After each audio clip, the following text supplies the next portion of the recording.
So, there's a new Assassin's Creed game that's gotten a trailer, and and they're doing what they should have done 10 years ago, right? Like, they're doing the game that everyone was begging for when Assassin's Creed was like the height of its popularity.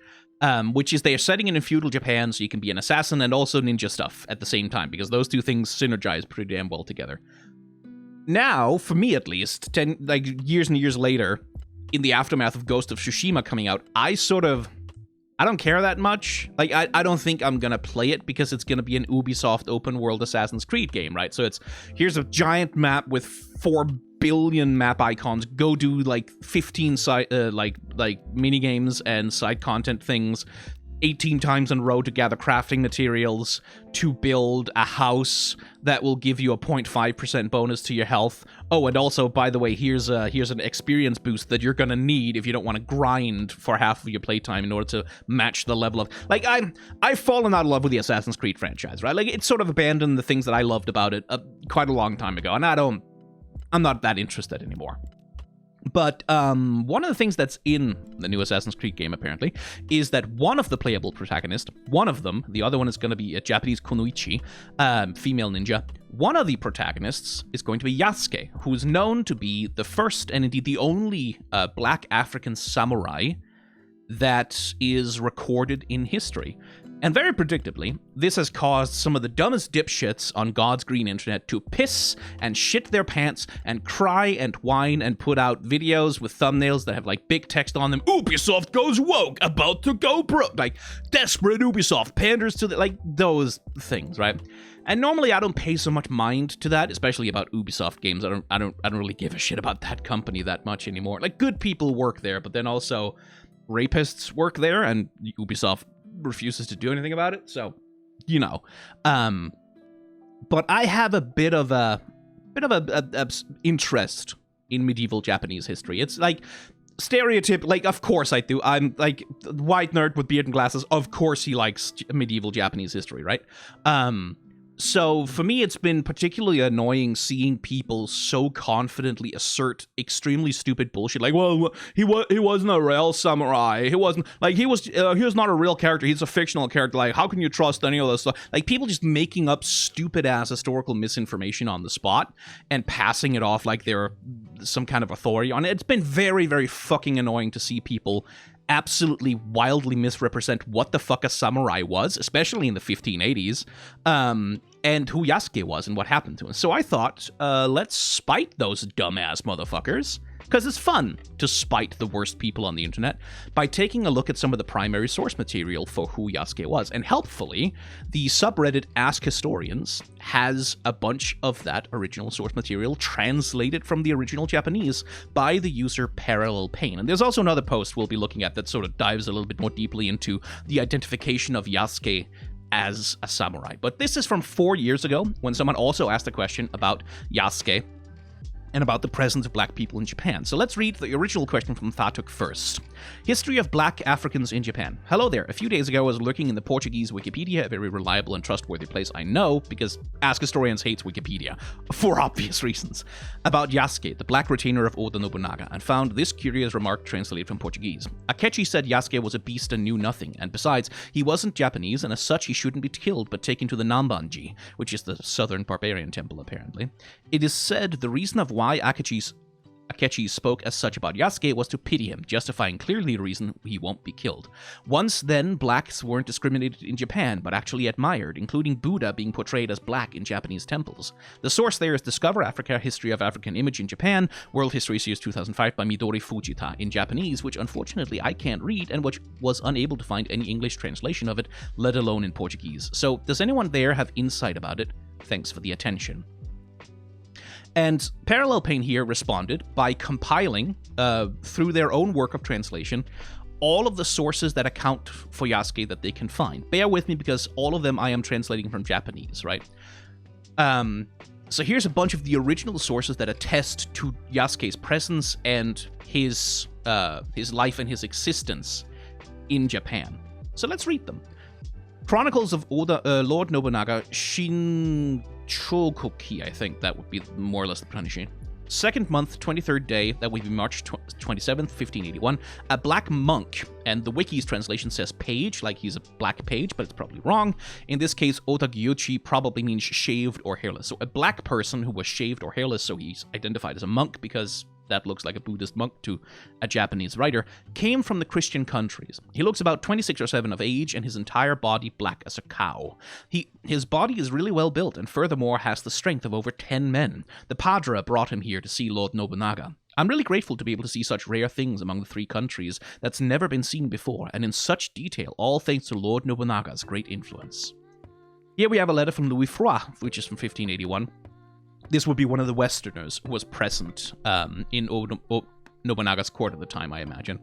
The Monday after Easter, Nobunaga was in the capital, but a great number of people gathered in front of our casa to see the Kafre, black slave, creating such a ruckus that people were hurt and almost died from thrown rocks. Even though we had lots of guards at the gates, it was difficult holding people back from breaking it down. They all say if we showed him, one imagines for money, one would easily earn in a short time 8,000 to 10,000 cruzado. Don't know what that currency is, but it sounds like a lot. Nobunaga also wanted to see him, and so sent for him. So Padre Organtino brought him.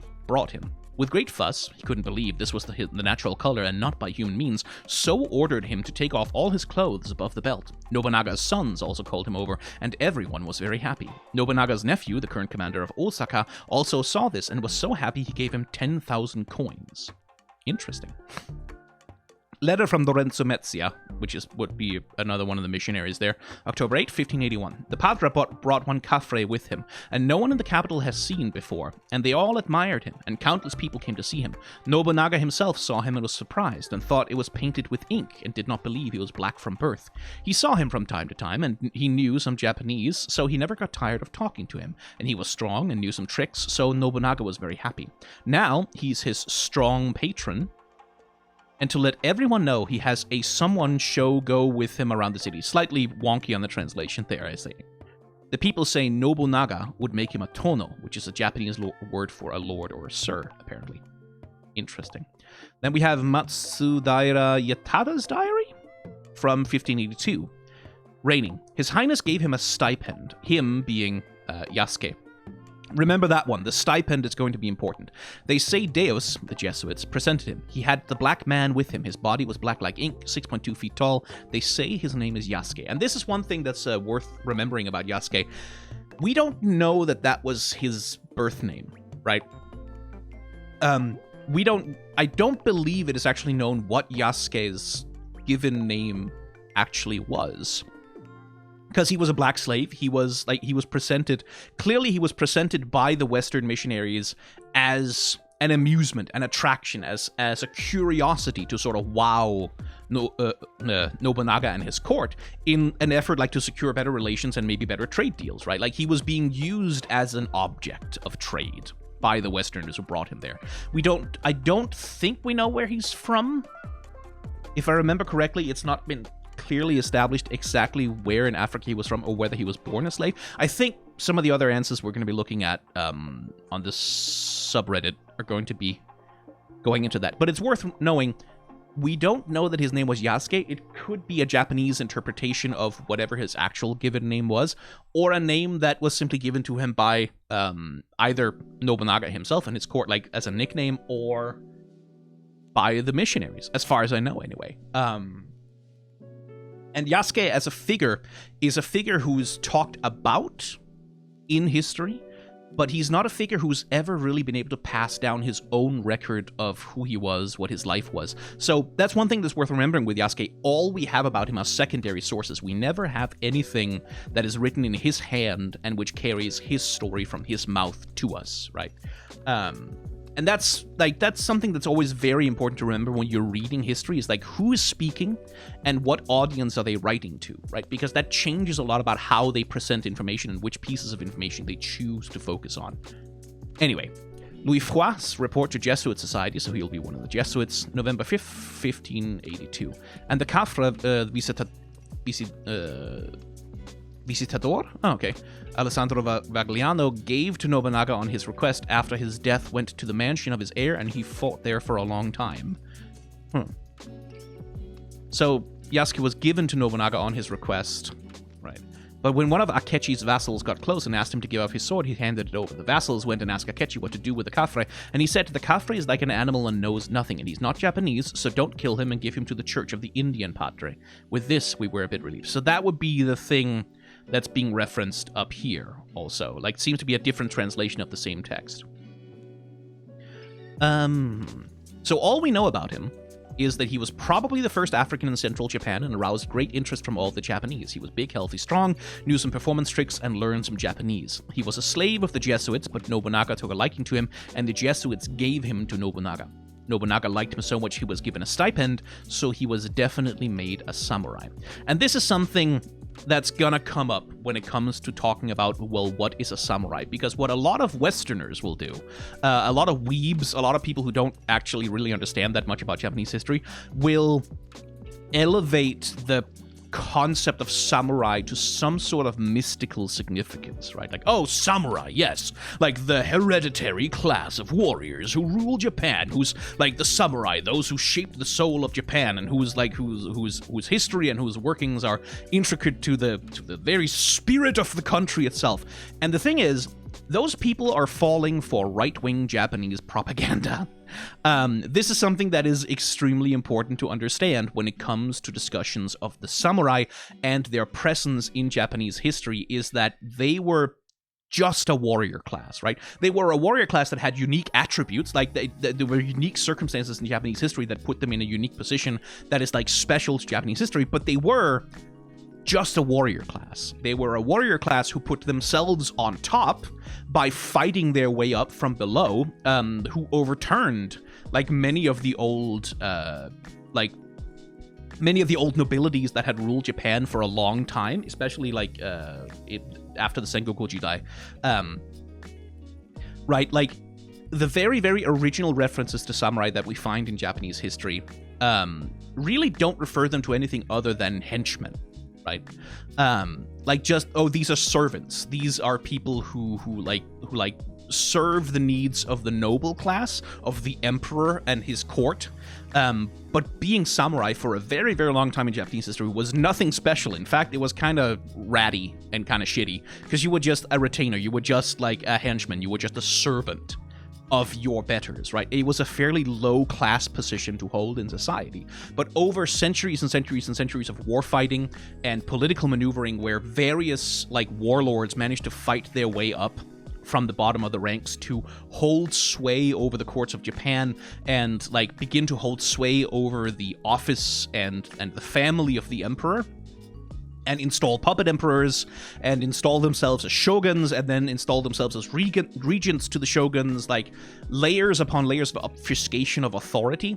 Eventually, over many, many centuries, the samurai managed to elevate themselves through political maneuvering and war to a position of great power in Japanese society, and they used that power to write a history which was concerned with their exploits, concerned with their history, and which flattered their importance to Japanese history very greatly. And because they were the winners, they got to write that history. But, like, the vast majority of people who have ever lived in Japan were not samurai, right? So the vast majority of Japanese history that has ever happened didn't happen to samurai or because of samurai. It happened because of, like, farmers and, like, woodcutters and fishermen and ordinary people, right? But the historical sources, the writing that persists, was largely made at the behest of samurai warlords looking to burnish their own position in history, which is why now in the modern day, when you think of samurai, it is this elevated, special, like almost like divinely ordained class of warrior people who like abide by a strict code of honor. It's like, no, when you actually look at the sources of history, they didn't abide by any special code of honor. There was no fucking special honorable warrior culture that existed in Japan. There was a suicide culture. Like there was a death cult that pervaded among the warrior class of Japan for a very long time. But like, no, they used subterfuge and they cheated and they lied and they stole and they betrayed each other and backstabbed each other every bit as much as every other warrior class in every other continent on Earth, right? Like, there was nothing that special about them. But we often sort of, both in our media, like this actually where Ghost of Tsushima comes back, like Ghost of Tsushima is so enamored with the myth of the samurai. Oh, that the samurai is like this special thing, and it's about honor, and it's about like loyalty to ideals and things like that. It's like, historically, no, it's not. Being a samurai is about, you go to war for a warlord, in return you get a stipend. In return, you get rewards, right? If you fight for a particular warlord and that warlord wins, then they will apportion rewards from whatever they have conquered to the people that follow them. Exactly the same fucking way the Romans did it, right?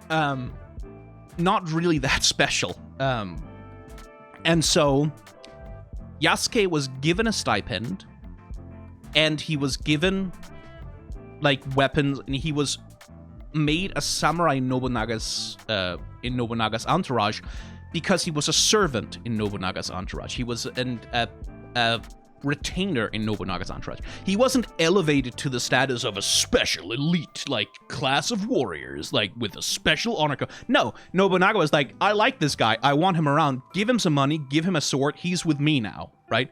In the same way that samurai would often do. Like, there's a story I remember reading of, it was an army of samurai that were looking for an advantage over an enemy position, and so in order to find their way over a ridge, I wish I could remember the names of the leaders here, they were fighting in unfamiliar territory. In order to find their way over, like, a difficult ridge, in order to get an advantageous position on their enemies below, they abducted an old woodcutter or hunter, something like that, and his son, and commanded them, hey, show us the way, show us the paths through this difficult terrain, right?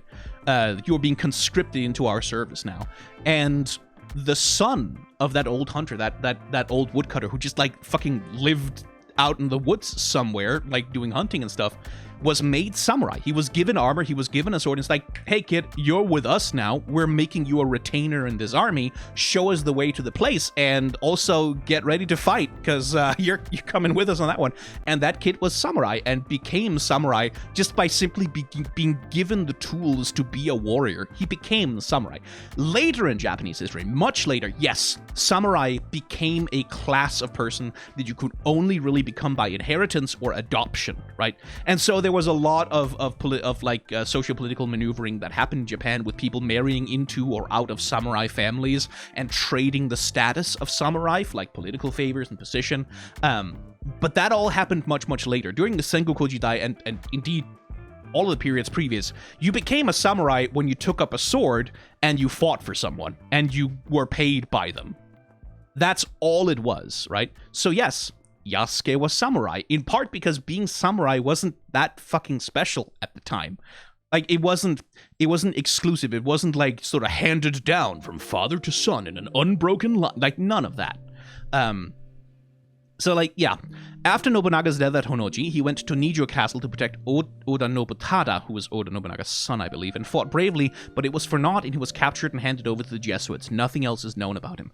One other textual reference to Africans in Japan exists. In Louis Froi's History of Japan, he recorded another Kafre and one from Malabar, working the two cannons on an Arima clan's ship, with one loading and one igniting. Otherwise, there are pictorial evidence of Africans in Japan. This is a painting of one in a sumo match, who may or may not be Yasuke. Let's have a look at that one. Oh yeah, look at that. A couple of paintings here and there suggest that, unlike central Japan, Africans as slaves seems to have not been that rare in the trading ports, probably Hirado or Nagasaki, right? Which, again, this makes sense. The trading ports where Europeans would come often, they would bring their slaves, and their slaves would probably have been relatively normal sights in those small specific areas, because, like, why the fuck wouldn't they? This is one of the things you get when, like, internet dipshits complain about, there couldn't be black people in medieval Europe. It's like, motherfucker, the Vikings managed to get from Iceland into the middle of Russia down to Constantinople.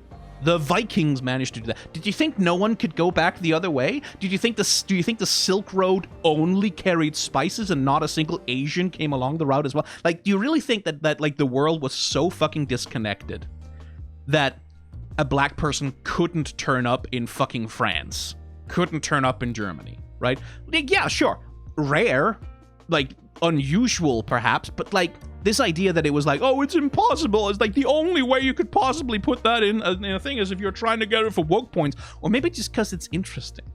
Because one thing that's true Ubisoft making Yasuke a main character is like, yeah, like the corporation is probably doing it for woke points. Like some part of that is marketing. Some part of that is like trying to say, hey, we're progressive. We finally put a like we'll put a black man as one of the playable characters in our video game. It's a person of color. Hey, look how progressive we are.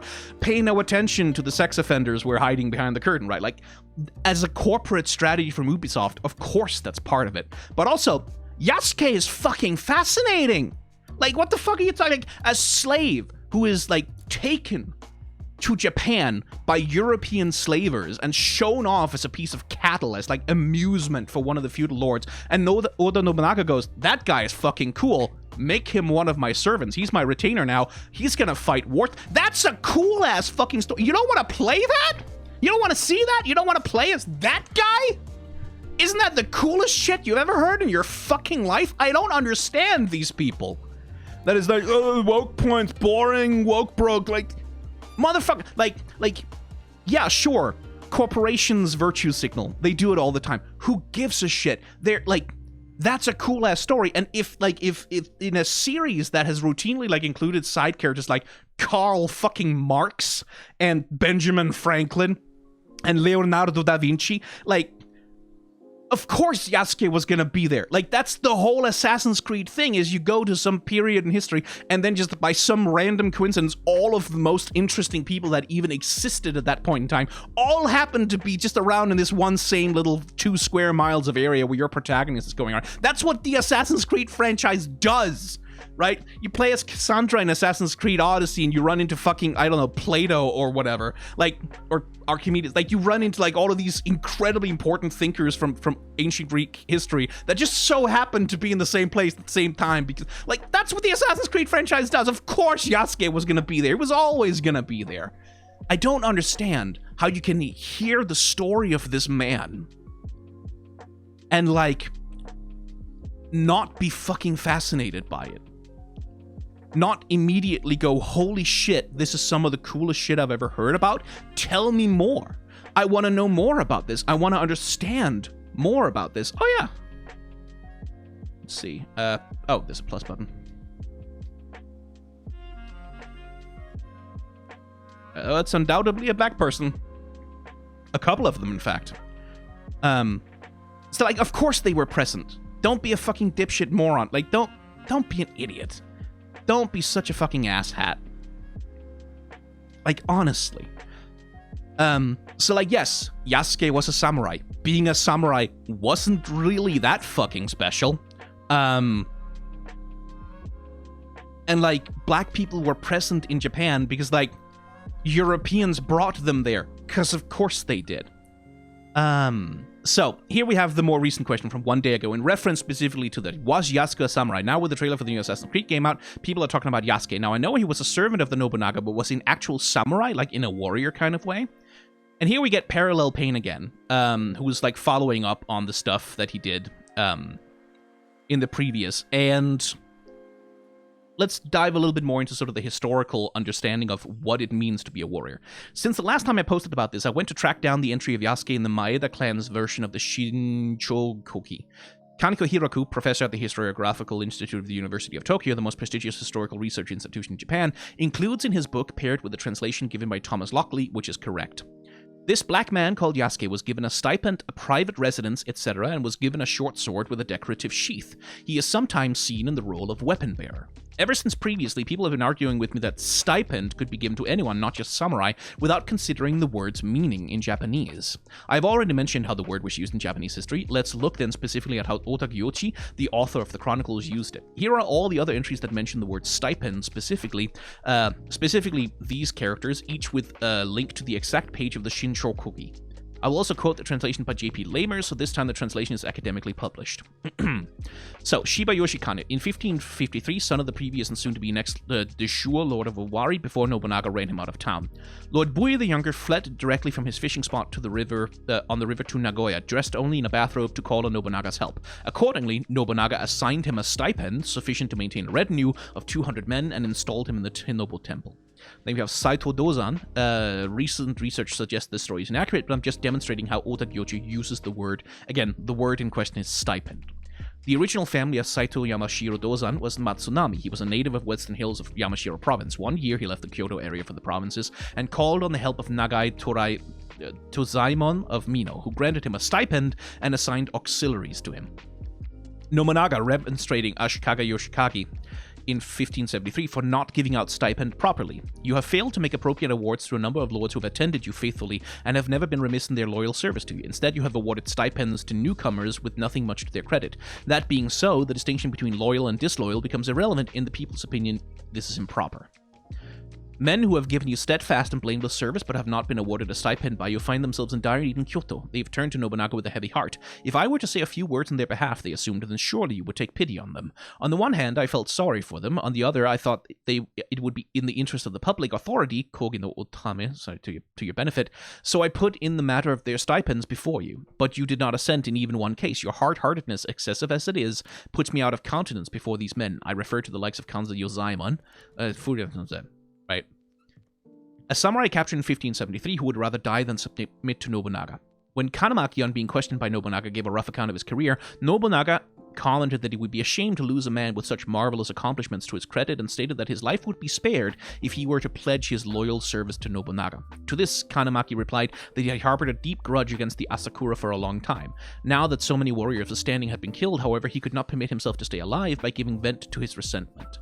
The moment he was remiss in his loyal service, Nobunaga would surely think that whatever he might have said at this juncture was just an expedient to save his skin and would cancel his stipend, right? So, taking up service with Nobunaga is marked as a samurai is marked by receiving a stipend from him. Whoever pays their retainers is the rightful master of those retainers, right? Then Kanamaki would be unable to live with himself and with what people would say about him. He would therefore cut his own belly now. Having made this plea, he took his own life. His heroism was unprecedented, and his glory was beyond dispute. Here we also get to see the suicide cult, the death cult of the samurai sort of come into play. Like, the practice of seppuku and the idea of death before dishonor is a practice that evolved gradually in samurai history. Like, this is not something that was present, like, from way back in ancient history. It was something that evolved gradually over, like, centuries and centuries of near constant warfare, where an eagerness to prove your purity of purpose, to prove your purity of strength, sort of became translated into this idea that only death was truly an honorable form of service to a set of ideals or to a lord. There are some parallels there with the way that, like, for example, the Vikings were said to think about death, like that you had to die in battle. You couldn't die of disease, you couldn't die in bed, you had to die in battle, otherwise you were being unmanly. Like there is these death cults, these, like, obsessions with glory through death and performance, are, again, characteristics that pop up not just with the samurai in Japan, but, like, are a common fucking feature of warrior classes across the world. This obsession with, like, a grand and glorious death that, like, immortalize you or, like, prove, like, your heroism and your strength and your manliness. That's not that unique to Japan. Seppuku was a unique practice to them, but, like, the idea of, like, of only glorious death proving your true purpose, like, it's not unique to Japan. This is the one thing I want to emphasize. The samurai weren't that fucking special. They're interesting. They're fascinating. They have an incredibly interesting history. There's a whole bunch of cool stuff going on there, but you have to stop putting them on this, like, special pedestal apart from all other parts of history. We're like, oh, just the samurai. They were the only ones who had this Bushido warrior code, and, like, their soul was in their swords. And by the way, the most iconic weapon for samurai for most of their history was not a sword, it was the bow. Like, there is this mythologization that happens of the samurai, which is something that the Japanese far right encourages a lot and uses a lot as part of its political activities, that, like, it's just simply historically inaccurate, deeply historically inaccurate. Anyway, Nobunaga to his own companions. Think of Alexander's foot and horse companions in 1575 because he was feeling generous that day and has just given a bunch of cloth to a beggar and then felt like also rewarding his men, who were supposedly moved to tears by the former's act of generosity. All of Nobunaga's companions, those of high and low rank, also shed tears, and each and every one of his companions had his stipend increased, and it goes without saying that they felt fortunate and thankful. It is because Nobunaga was so compassionate, everyone felt that the heavens had shed their blessings upon him and that their fortunes of his house would long endure. Right? And so the point of this long list of sources is to prove and demonstrate the way in which the word stipend is being used as associated with Nobunaga's samurai, like the warriors who follow him, the servants that he has at his beck and call, who like serve his political purposes and serve as samurai to the man.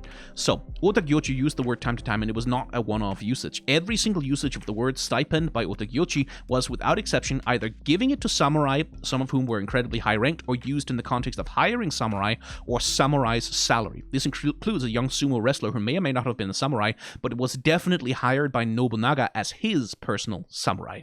There is therefore no reason to think Gyuchi was using the term in Yasuke's context any differently. In fact, we might even draw a slight parallel to Tomoshorin. Yasuke was said to have had the strength of 10 men, meaning he must have demonstrated that strength, and it's certainly possible he demonstrated it through wrestling and beating everyone. Nobunaga loved wrestling, loved exotic stuff, and as shown above, loved to demonstrate his generosity. So it would certainly make sense on meeting Yasuke, coincidentally at Honnoji, for Nobunaga to make or give Yasuke, who was exotic and might have been good at wrestling, a samurai's stipend, a decorated sword, and a residence. Incidentally, Tomoshorin was also at Honnoji when Akede Mitsuhide attacked, although unlike Yasuke, he did not survive. If I may ask, why are so few written accounts about Yasuke? I've seen a lot of tweets suggesting that he was in likelihood of an African person becoming a samurai without it being documented is ridiculous. Yasuke is mentioned in at least one diary, one chronicle, 3 letters, and one ecclesiastical history. As far as the number of written accounts that mention a historical figure goes, that's a lot. It really is, by the way. In comparison, most of the other Kojo at Honnoji and Nijo who fought and lost their lives, we know only of them because they are mentioned in the Shinchokoki, or later works that cite or obviously reference it, and many are only mentioned insofar as having their names listed among the dead. Right? An African person becoming samurai without it being documented is ridiculous. Maybe, maybe not. Good thing then Yasuke becoming a samurai was documented. Is samurai a title in the way that high Middle Ages knighthood was, i.e. you formally take part in an accolade now dubbed a knight, or is it more fluid than that? Leaving aside the actual fluidity of the word knight, which, yes, also a very fluid word, not nearly, like, the mythology of chivalry, of the chivalric knights, and, like, that specific tradition of honorable warriors, that's also a bunch of bullshit that we tend to believe rather uncritically here in Europe, which, like, yeah, no, they also weren't that fucking special.